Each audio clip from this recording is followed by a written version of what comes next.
अध्यक्ष महोदय, आपका बहुत बहुत धन्यवाद। 23-24 का ये जो यूनियन बजट आज सभी इस पे डिबेट कर रहे हैं, डिस्कशन कर रहे हैं, मैं अध्यक्ष महोदय आपका बहुत बहुत धन्यवाद करना चाहूँगी। कई लोगों को मैंने बोलते हुए सुना सर कि ये बजट अच्छा नहीं है या बजट में बहुत सारी कमियां हैं या कमतरता हैं। मुझे आपसे ये गुहार लगानी है सर, क्योंकि हम जिस स्थिति से ये देश गुजरा है 2 साल कोविड के पीरियड में, उसके बाद ये अपेक्षित नहीं था देश को इतना स्टेबल रखना। फाइनेंशियली, इकोनॉमिकली अगर हमने देखा तो आज हम 10वें नंबर से 5वें नंबर पे आए हैं। अगर बाकी कंट्रियों को हम देखते हैं तो आज पाकिस्तान की स्थिति क्या है कि 1 किलो आटा 200 रुपये में मिल रहा है। यूरोप की स्थिति, अमेरिका की स्थिति अगर हम देखेंगे, मुझे लगता है ये हाउस में जो अच्छी चीज़ें हैं उसका उल्लेख करना बहुत ज़रूरी है। जितना भी नेगेटिव बोलना है, सिर्फ नेगेटिव पे नेगेटिव, फार्मर्स को किस तरीके से मदद कर रही है ये सरकार। मुझे लगता है कि देश के फाइनेंशियल हमारे जो मंत्री हैं, कराड़ साहब हैं, निर्मला सीतारामन जी हमारे देश की प्राइम मिनिस्टर जी हैं, उन्होंने देश को डूबने नहीं दिया। इस स्थिति के बाद, कोविड के बाद उसे उतना मेंटेन रखा और उसे उतना बजट दिया कि आगे देश बढ़ने के लिए जो लाइन चाहिए उसके लिए काम किया, ना कि आज ये सर रूडी साहब, ये नहीं स्थिति आई है कि जो दूसरे देशों में कि 200 रुपये किलो आटा मिलने की स्थिति हमारे देश की आज नहीं है। वो उसका पूरा क्रेडिट हमारे देश के प्रधानमंत्री जी को जाता है, उसके बारे में बात करनी चाहिए। मैंने हमारे बहुत सीनियर अंकल हैं कोलकाता से, वो बोल रहे हैं आवास योजना की बात उन्होंने यहाँ पर रखी कि आवास योजना 22 तक ये कंप्लीट होना चाहिए था, देश के हर महिला को उनका घर मिलना चाहिए था, उसके लिए प्रधानमंत्री जी ने वादा किया था। मुझे बताइए कि ये घर में, ये फ्लोर पे या प्रधानमंत्री जी ने आवास का वादा किया था तो वो उसके लिए पूरा करने के लिए भी फंड हर इसमें बजट में वो घोषणा कर रहे हैं कि हर महिलाओं को उनका पक्का मकान मिलना चाहिए। कई त्रुटियां होती हैं कई राज्यों में, राज्यों के प्रॉब्लम के वजह से वो फंड नहीं देते करके वो जो प्रोजेक्ट्स हैं, जो आवाज़ है, वो पूरा नहीं हो सका। प्रधानमंत्री जी ने जो वादा किया, हमें जितना समझता हमारी उम्र के हिसाब से, हम पहली बार ये पार्लियामेंट में आए पर हमारी अपेक्षा प्राइम मिनिस्टर से बहुत ज़्यादा है। स्मॉल स्केल इंडस्ट्री, एमएसएमईज को 2 लाख करोड़ देकर उन्हें मजबूत करने का काम किया है। 2 lakh crore is not a small amount sir.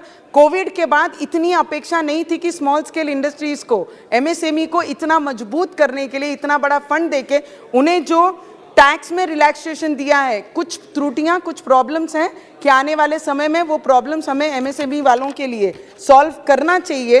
और अमृत भारत स्टेशन योजना के अंतर्गत सर 25 और 27 तक हमारे महाराष्ट्र में काफ़ी रेलवे स्टेशन लिए कि मॉडर्न रेलवे स्टेशन उसे बनाना है। उसमें बंडेरा स्टेशन है जो 25 तक पूरा होगा, 27 तक हमारा अमरावती स्टेशन है और भुसावल डिवीज़न के जिसे हम रिप्रेजेंट करते हैं बहुत सारे स्टेशन, उसका भी नया काम होगा। सर कौन कहता है महाराष्ट्र को पैसे फंड नहीं दिए गए? हम महाराष्ट्र से एक डिस्ट्रिक्ट को रिप्रेजेंट करते हैं। 2022 और 23 में 11,000 करोड़ रुपीस महाराष्ट्र को दिए गए थे, रेलवे बजट में आवंटित किए गए थे।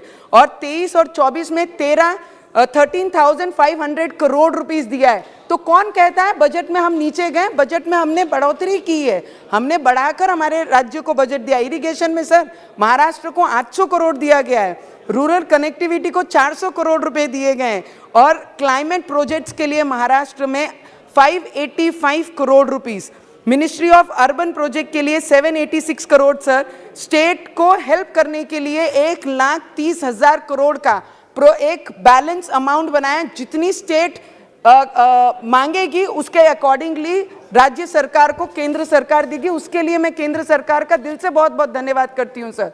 कौन कहता नहीं मदद कर रहे हैं? कौन कहता है कि बजट में नहीं है?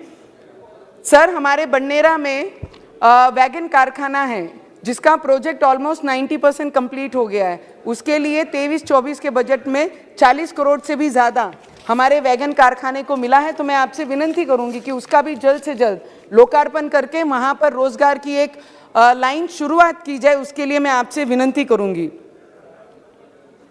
और सर जल जीवन मिशन के अंतर्गत हमारे मिनिस्टर सर यहाँ बैठे थे।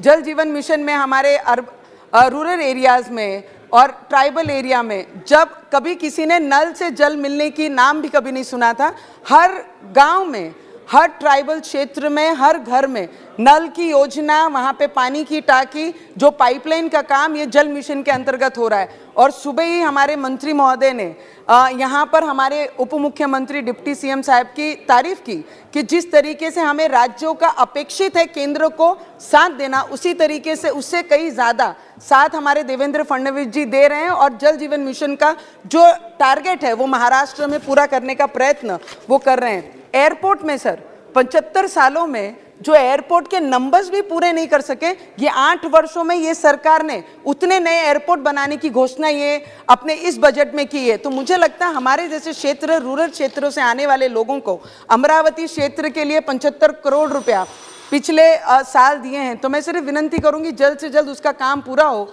जिससे हमारी अमरावती भी आने वाले समय में उड़ान भरे। Health department, medical, government medical college हो, एम्स हो, नर्सिंग कॉलेजेस हो, यही सब होता है जब आप देश के अर्थव्यवस्था है, जब बजट के बारे में चर्चा करते हैं तो सामान्य लोगों को आपसे यही अपेक्षा है। सर 1.5 मिनिट दीजिए सर।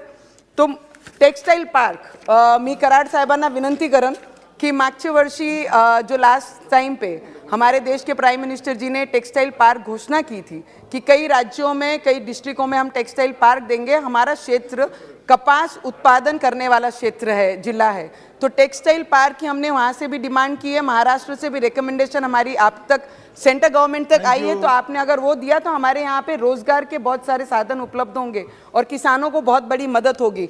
सर आदिवासी क्षेत्र के लिए एकलव्य स्कूल देकर 38,000 नई भर्तियां जो टीचर्स की करेंगे। मुझे लगता है आदिवासी क्षेत्र में इसकी सबसे ज्यादा जरूरत है और आने वाले समय में अगर ये टीचर्स और इतनी भर्ती अगर वहाँ पे करेंगे रूरल एरिया में, तो हमारे आदिवासी भाई बहन, बच्चे जो उनके हैं, वो आगे बढ़ने का उनको मौका मिलेगा। सर बिहार से मेरे भाई ने एक बहुत अच्छा, बहुत सर एक लास्ट मिनट, सुबह से यहीं बैठे हैं सर, अकेले हैं तो एक मिनट करके मांग के आगे जा रहे हैं। तो बिहार से मेरे भाई का, मैं बहुत सीनियर है, उन्होंने बोलते बोलते पूरे हाउस में जो जोरों शोरों से बोला कि क्या किया दलितों के साथ, क्या किया पिछड़ों के साथ। मुझे लगता है घर जिनको आवश्यकता है वो दलित और पिछड़े और गरीब लोगों के लिए घर है। अगर हेल्थ व्यवस्था कोई कर रहा है तो देश के प्राइम मिनिस्टर जी उनके लिए कर रहे हैं। अगर गवर्नमेंट मेडिकल कॉलेज बना रहे हैं तो इस गरीब लोगों के लिए बना रहे हैं। अगर मनरेगा के अंतर्गत कोई काम करता है तो वो गरीब करता है। सर लास्ट 1 मिनट सर, एक last minute, 1 minute sir, sir last 1 minute, I just take 1 minute sir. Last वाक्य, अंतिम वाक्य बोलिए, बस बैठिए फिर।